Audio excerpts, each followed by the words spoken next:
اور جس دن ہم نے اناج اگانا چھوڑ دیا تو دنے تارے نظر آن گے. جس دن شہروں میں دودھ آنا بند ہو گیا تو دنے تارے نظر آن گے. جس دن شہروں میں سبزی اور گوشت آنا بند ہو گیا تو دنے تارے نظر آن گے. تو پتا چلے گا پوٹنگ اور کسٹرڈ اور چیزاں نہ تیار ہو رہی ہوئی ہیں.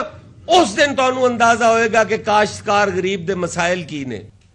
کبھی کسی میاں منشے کو پکڑو آپ کو پتا چلے, کسی بڑے سرمایہ دار کو پکڑو آپ کو پتا چلے. بیچارہ مظلوم وہ کاشتکار, آپ اس کو لوٹ رہے ہو, اس کو نوچ رہے ہو. 47 میں آزاد تم لوگ ہوئے تھے, ہم تو آج بھی غلام ہیں. اس وقت بنیے کے غلام تھے, آج تمہارے غلام ہیں. کب تک ہماری یہ نسلیں جو ہیں اس بوجھ تلے دبی رہیں گی؟ اور میں آپ سے وعدہ کرتا ہوں کہ اگر آپ نے اپنی روش نہ بدلی تو ہم یہ اناج اگانا چھوڑ دیں گے. اور جس دن ہم نے اناج اگانا چھوڑ دیا, جس دن شہروں میں دودھ آنا بند ہو گیا, جس دن شہروں میں سبزی اور گوشت آنا بند ہو گیا تو دنے تارے نظر آن گے. تو پتا چلے گا جدو تواڈے کچن دے اندر پوٹنگ اور کسٹرڈ اور چیزاں نہ تیار ہو رہی ہوئی ہیں. اس دن تو اندازہ ہوئے گا کہ کاشتکار غریب دے مسائل کی نے.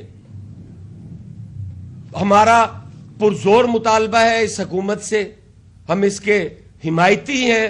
ہمارا پرزور مطالبہ ہے کہ نہ کاشتکار کا قتل کیا جائے, نہ پاسکو بند کیا جائے. پاسکو آپ پر بوجھ نہیں ہے, پاسکو پہ آپ بوجھ ہیں. آپ پاسکو کو لوٹتے ہیں, آپ پاسکو کو کاشتکار کی طرح نوچتے ہیں. پاسکو کاشتکار کو سروسز پرووائیڈ کرنے والا ادارہ ہے. اگر اسے بند کیا گیا تو ہم سمجھیں گے کہ یہ بھی کاشتکار کی شہرگ کاٹنے والی بات ہے. ہم ان کے ساتھ کھڑے ہیں, ہم ان کے ہر احتجاج میں ان کے ساتھ ہوں گے. چاہے آپ جو سختی کرو, پاکستان پیپلز پارٹی اس کے سامنے دیوار بن کے کھڑی ہوگی. ہم کسی اپنے ادارے کو اور کسی اپنے طبقے کو اکیلا نہیں چھوڑیں گے. کہ چند ایک ٹیکنوکریٹس ہوتے ہیں جو ہر حکومت کا حصہ ہوتے ہیں, اور وہی لوگ وہاں بیٹھ کے پالیسیز بناتے ہیں. نہ ان کو گراس روٹ لیول پہ پتہ ہے کہ نیچے کیا حشر ہو رہا ہے, لوگوں کے ساتھ کیا سلوک کیا جا رہا ہے. کوئی پوچھنے والا نہیں, کوئی پرسان حال نہیں. لیکن یہی روش رہی. اس دفعہ آپ دیکھیں گے ہماری 30 سے 35% کم گندم کاشت ہوئی ہے, 30 سے 35%, اور یہ ایک بہت بڑی کمی ہے.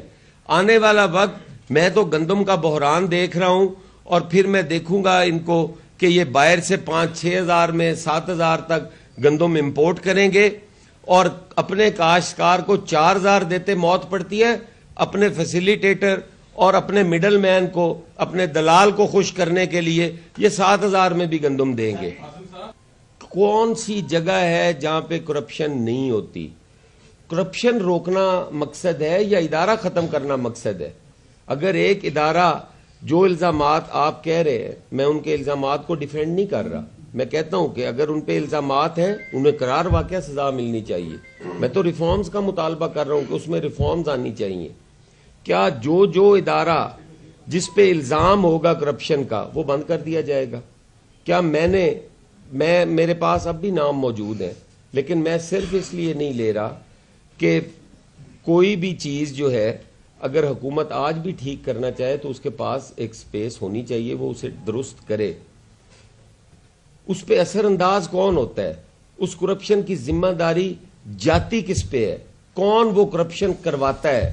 کیا ایک کوئی فیلڈ اسسٹنٹ یا اس لیول کا آدمی وہ کرپشن کر سکتا ہے؟ کیا وہ بوریاں میں اور آپ نہیں لیتے؟ میں گندم کاشت کرتا ہوں 5 ایکڑ, میں بوریاں لے رہا ہوں 1 لاکھ, تو میں کیسے لے رہا ہوں وہ بوریاں؟ میرا سینٹر ہو گجرانوالا, میں بوریاں دے رہا ہوں ٹوبا ٹیکسنگ سینٹر پہ, کون ذمہ دار ہے اس کرپشن کا؟ میں ٹرالی میں ایک سینٹر کی پرچیز ہے 500 بوری 700 بوری 1000 بوری یومیہ, وہاں پہ اتر رہی ہے 30,000 بوری یومیہ.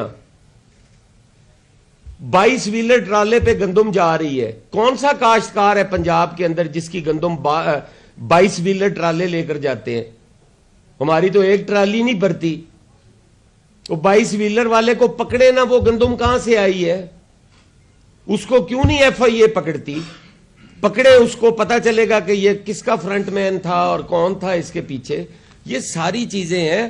ہم بالکل اس حق میں نہیں ہے کہ کوئی ادارہ کرپشن کرے یا کوئی ملازم کرپشن کرے, بالکل اس کو چارج ہونا چاہیے, لیکن ادارہ بند کرنا یہ مناسب نہیں ہے. اس ساری کرپشن کے باوجود اگر وہ پروفٹ میں جا رہا ہے تو پھر ادارہ بند کرنے کی تو ضرورت نہیں نا. اس کرپٹ آدمی کو یا اس کرپشن کرانے والے کو ضرور قرار واقعہ سزا ہونی چاہیے.